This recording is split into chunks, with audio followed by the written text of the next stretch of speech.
Hello, my friend. Welcome to the Believe You Are a Good Mom podcast. I'm Emily Wardrop from Drop the Word Life Coaching, where we help moms of young kids drop power struggle wars to create more peace in their parenting. Do you want to be a good mom? I will tell you the one simple secret of how to be a good mom. You already are. Don't believe me? You've come to the right place. I'm glad you're here. I've got you.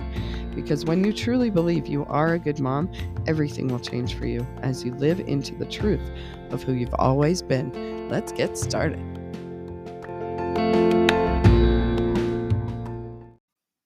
Okay, hello, my friends. Welcome back to the Believe You Are a Good Mom podcast with Emily Wardrop. That's me. I'm Emily Wardrop from Drop the Word Life Coaching, where we drop power struggle wars with our kiddos to create more peace in our parenting. And who doesn't need more peace? I know that the world needs more peace because the prophet is talking a lot about peace lately, and the apostles.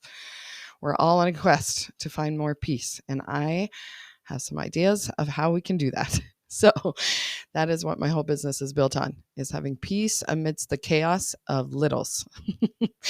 Because peace is a joke when you live in a house full of little kids. But it's not. It is attainable. It doesn't mean it's going to be quiet. It doesn't mean it's going to be zen. It means we're going to have peace amidst the chaos, okay? So that's what I'm all about. Today, I want to reiterate what this podcast is all about. Believe you are a good mom. What am I talking about? So, of course, there's lots of episodes about this.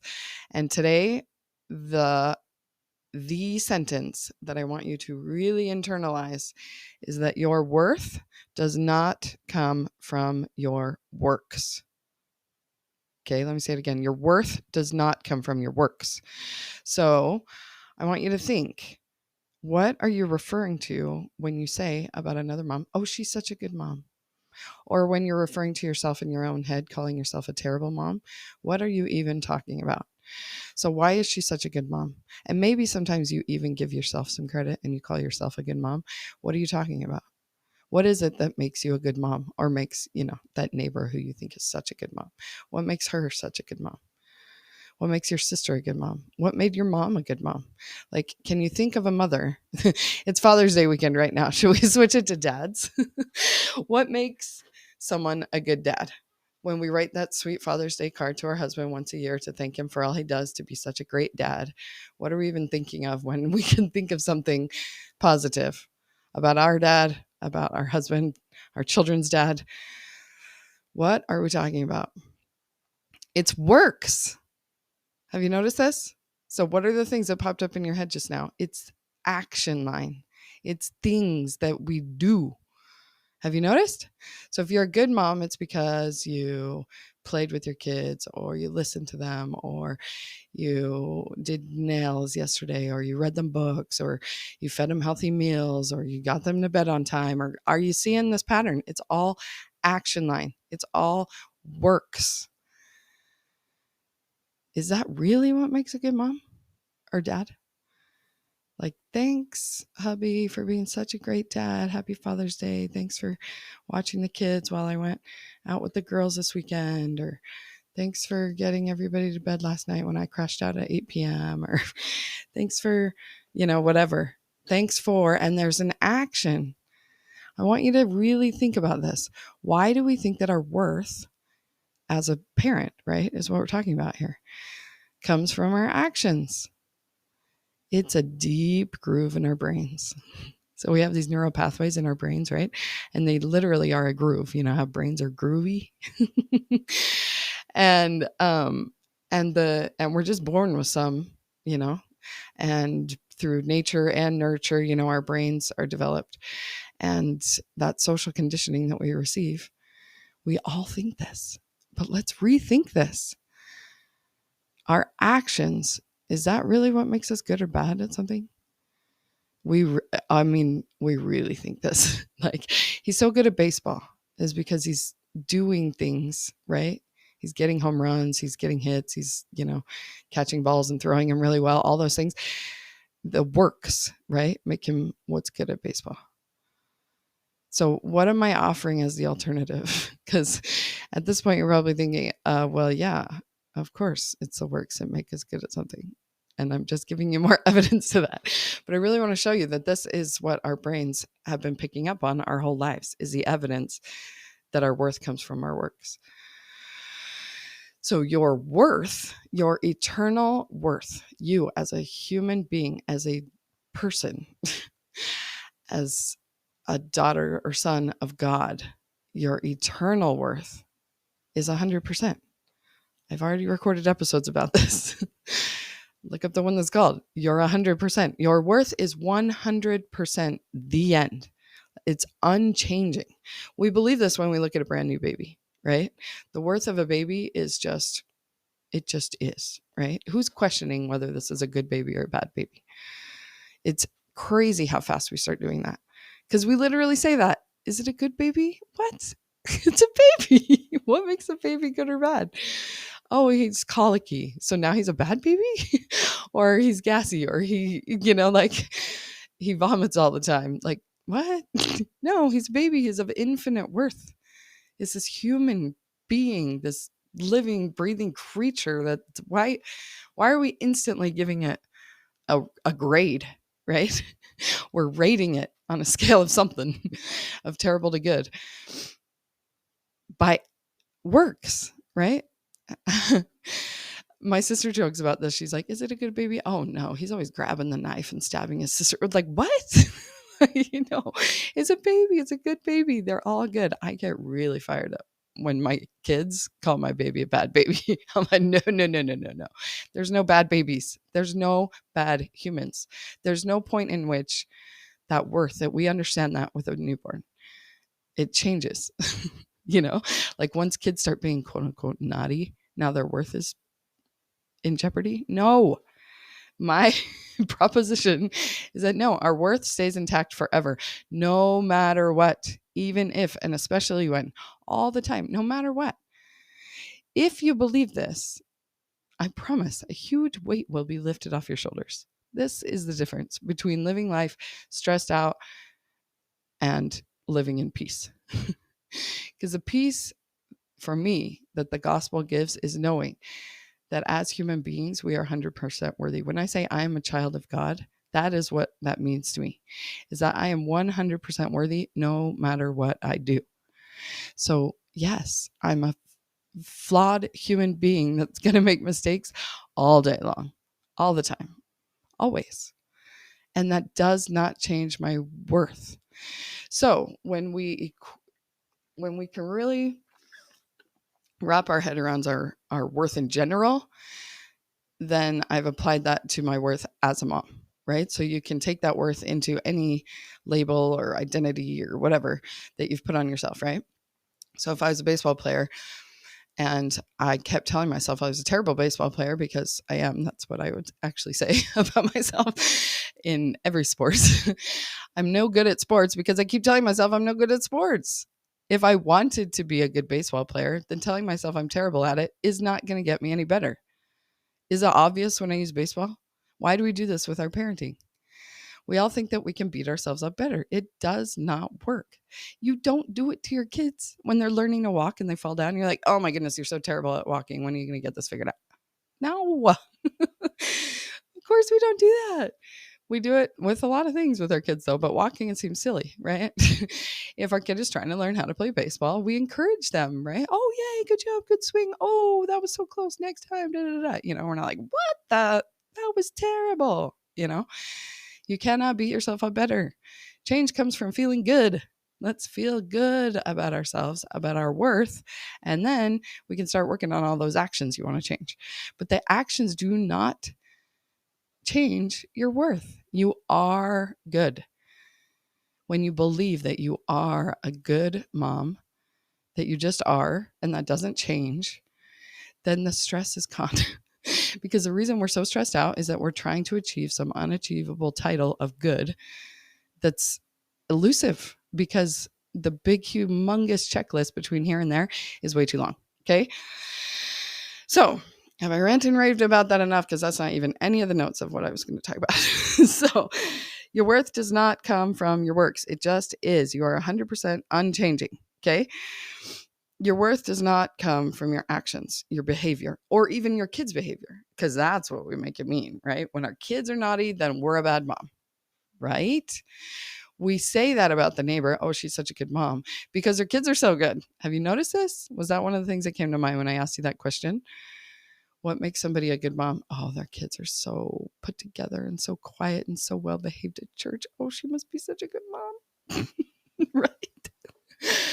In that case, I'm a terrible mom. And I cannot think that. It feels terrible. And I don't want to believe that. So I'm a good mom, even though my kids are not put together and they're not quiet. And they're kids, for goodness sake. And I'm a mom.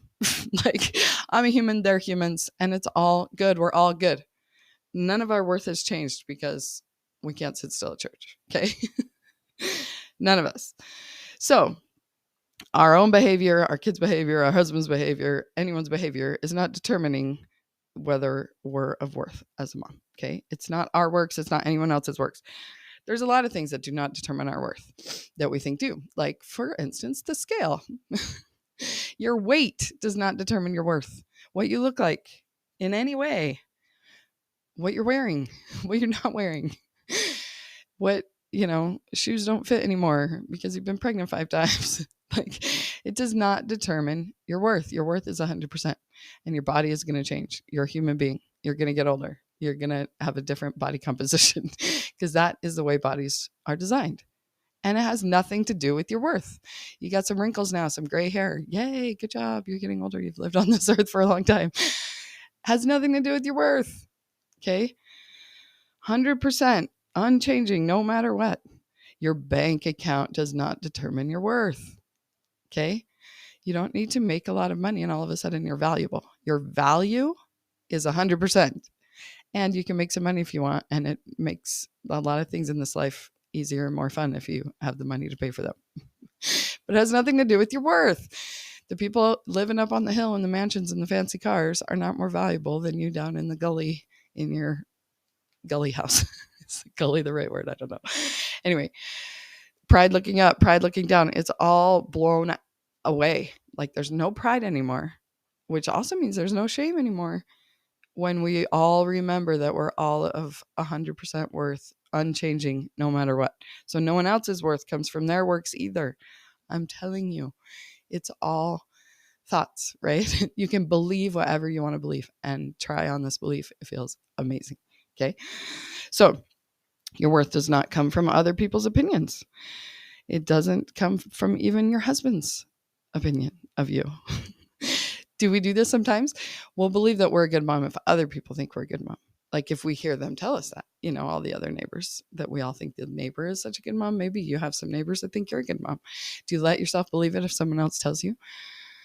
Are you only a good mom if your husband is pleased with the way you're mommying? Oof. Talking about stress. Trying to please him. Let's just believe that we are of worth no matter what anyone else thinks. I'm telling you, that's where peace comes from. We're trying to find peace in our parenting, and this has been the secret for me. So I'm going to continue to shout it from the rooftops. Your worth does not come from your works. Your worth just is. You are a good mom. Okay? Your worth doesn't even come from your own feelings or your own thoughts or even your own results. We like to put I am a good mom in the result line of our models. That's what we're trying to obtain as a result of being a good mom. No. I say no. I say no to your worth being anywhere in this human model because your worth does not come from any of this human stuff. It just is. You brought it with you from your eternal self, your eternal worth. It just is 100%. And we're in this mortal trap where we get a little confused because as much as we will always be 100% unchanging, worthy, valuable, 100% unchanging, you also in this life will always be an imperfect human. And that's why we get confused. That's the dichotomy we're living in. That's what Brooke Castillo calls a 50-50. But she also says, and I cringe every time she says this, you're a good mom and you're a terrible mom. I'm like, no, I'm not going to believe that anymore. So that is not the way I understand the 50-50 concept. The 50-50 concept is that, 50% of the time you're going to feel terrible because you're stuck in this human body that has all these, emotions, and some of them feel terrible. Like, I can buy all that, but not your worth. Your worth is not 50-50. Your worth is 100%. And we get confused because we feel a bunch of things that don't feel great. We do a bunch of things that are not great. And we feel bad about those. So we feel a bunch of bad feelings, right? And we talk about this all the time on this podcast. So the point is, your thoughts, your feelings, your results, none of that changes your 100% worth, which is something that Brooke Castillo teaches. But then she also says, and you're awful sometimes and you're great sometimes. I'm like, yes, your actions are awful. Your feelings might feel awful. Your thoughts may be awful. Could be, depending on what rule you're using to judge yourself. But the point is, you as an eternal being is 100% worthy, no matter what. So we also are human beings having a human experience that's 50-50, sure. But our eternal selves are 100%. So you can focus on the human blah, or you can find that kingdom of God that's within you. So,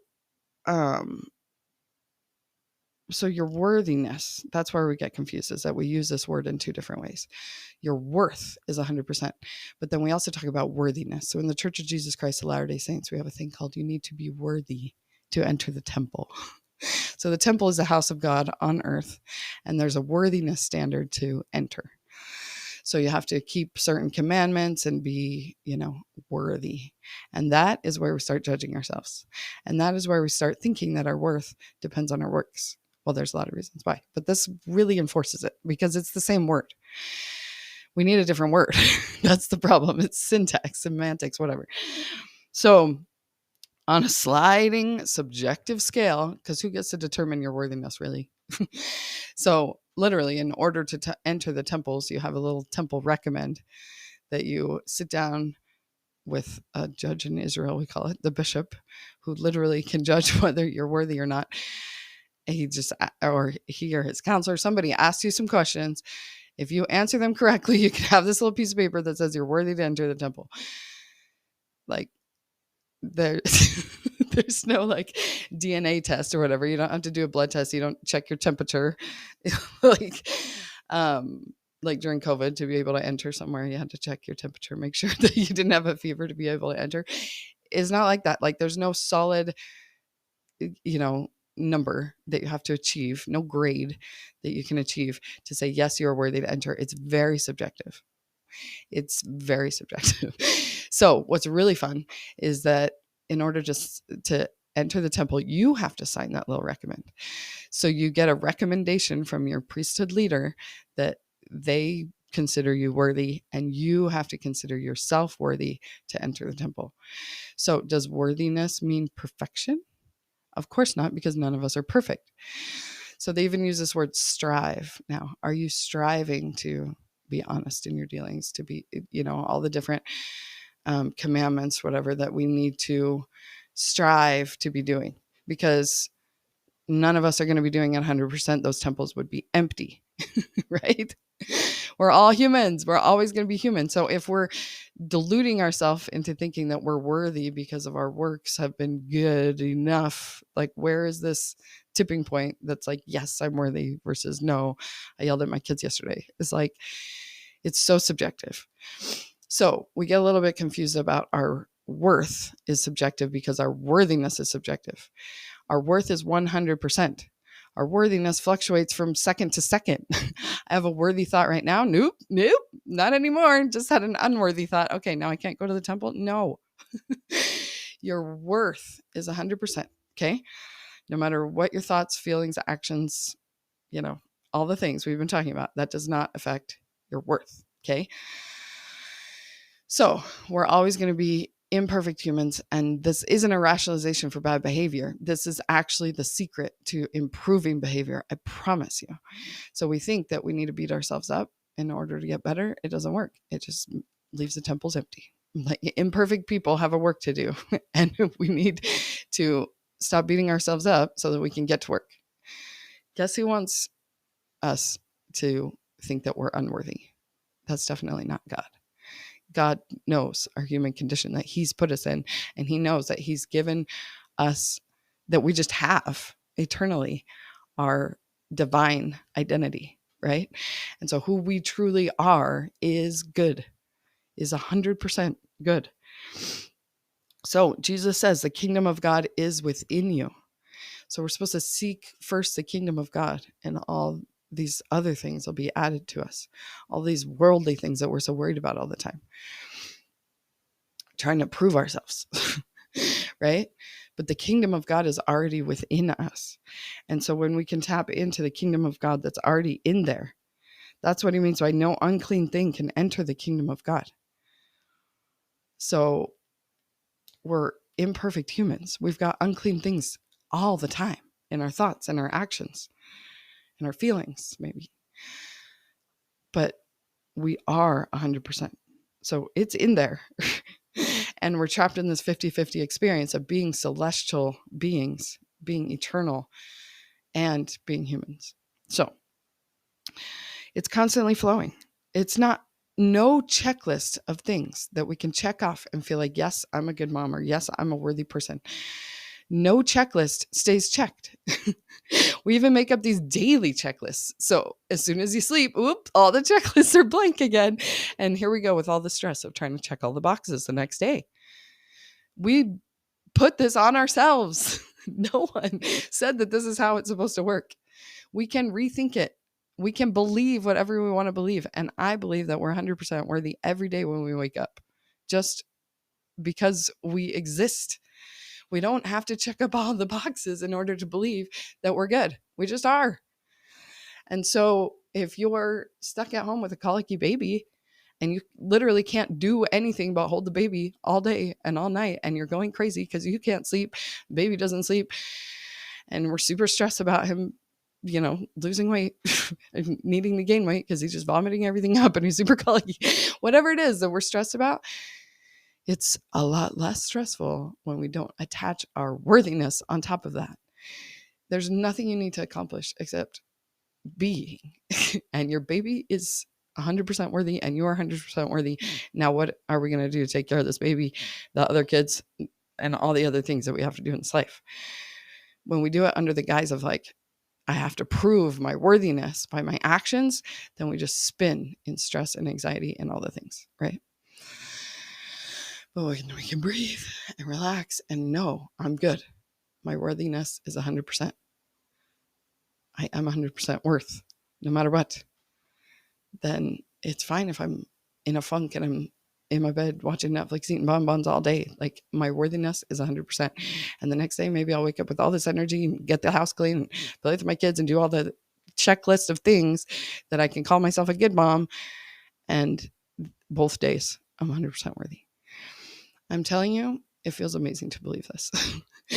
And if it still feels like, yeah, that's a nice rationalization, I'm going to just stay in my bed and watch Netflix every day, try it. I promise. If you don't beat yourself up for doing it for one day, it will probably only be one day.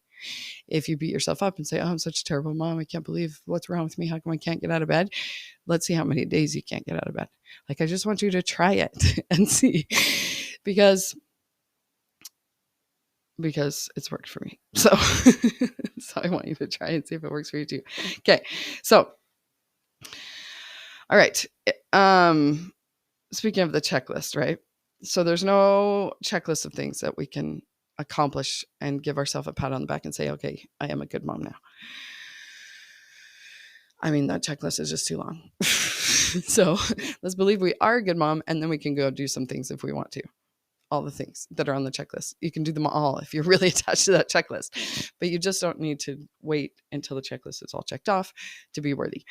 Now, how do you checklist the 3 great commandments? And I like to call it 3 because, we love God, we love our fellow man as ourself. So we have to love ourselves also. That's the 3 great commandments. Okay, we're running out of time. I just looked at the timer here. Okay. That, my friends, is worth work doing, trying to figure out how to love, right? Because these are the great commandments. So the big long checklist of all the commandments kind of bogs us down, stresses us out. If we want peace, we find it through love. Okay. So the secret is in the sacrament prayer that we hear at church every single week. So the secret is to remember, right? When we always remember Jesus, then we have his spirit with us. And then it's easy to keep the commandments because we have his spirit to be with us, to help us. When we remember him, we remember that we are also eternal beings and that our worth is 100%. Okay. And then it's easy to keep the commandments because we have the Spirit to be with us to help us. So that's it. That's a secret. Always remember him so that we have his Spirit to be with us to help us keep the commandments, to help us keep the 3 great commandments: to love God, to love our fellow men, and to love ourselves. That's not a checklist. That's not okay, I can calculate how much my income is and my tithing exactly 10%. Check, there's one commandment that I'm 100% on. All the other commandments are a little too subjective. Like maybe they're subjective for a reason. We're not supposed to check them off and call it good. We're supposed to be trusting in God, repenting, being humble, right? The whole point of this life is that we be humble and rely on God, right? So that sounds to me like it's the plan to make mistakes, right? That we are worthy, 100% unchanging, and we are human. We're going to make mistakes. And that's all part of the plan. So it's all good. So you don't have to beat yourself up. You just quickly forgive yourself, ask God to forgive you, and move on. And that is the secret of how you can move on. How you improve is by quickly forgiving yourself and trying again. Beating yourself up does not make you better. Love, understanding, compassion, understanding that this is all part of the plan is how we actually change. So loving ourselves unconditionally, accepting ourselves in our imperfect form. We don't have to wait until we're perfect to accept ourselves. We'll have a really long life. We're never going to be perfect in this life or even good enough. Like you just are good. You don't have to prove it with your worth. With your work, sorry, because your worth just is. So your worth does not come from your works. Are we all convinced of this yet? Try on that belief this week. Let me know if you need help. I'm always available. I'm a free Zoom chat away. Or, you can message me on Instagram or whatever. Dropthewar.com is my website. Got all of the goods there. You can go to dropthewar.com/appointments to chat with me on Zoom. I would love to hash this out. If you've still got dissonance in your brain, you're like, okay, that all sounds nice, but you don't get it, Emily, because this is my situation. That is the gold right there. Let's talk about that. Because I promise this belief can change your life, change your parenting, because for the love. These kids all deserve to have a mom who believes that she is a good mom. Your worth is 100%. Your children are 100%. I know they're naughty. I know you're naughty. It's fine. We're all naughty. We're all humans and we are good. Okay. All right. I'll talk to you next time. Thanks for listening. If you found this valuable, please share it with your friends. Rate and review all the things, that get podcasts listened to, because we need all the moms of the world and dads. Happy Father's Day to believe you are good parents, because then you will be. And all the kids deserve that. So I love you, my friend. Talk to you next time. Bye. Hi, thanks so much for listening. Have you signed up for your RBC yet? What is an RBC? Well, it's a relationship boost call, and I am gifting 365 of these for free this year. So go to dropthewar.com/appointments to find a time that works for both of us. We'll hop on Zoom for a quick 15 to 20 minutes, and all you got to do is have somebody in mind that you want to improve your relationship with. It's fun, it's easy, it's a good time. You're going to feel amazing afterwards. And no strings attached. Just come on, have a great free coaching call, and then go on your way. And you can come back for as many as you need, because we know it's no one and done around here with relationships. So go to dropthewar.com/appointments to find a time that works for both of us. And let's get boosting those relationships. See you there. Bye.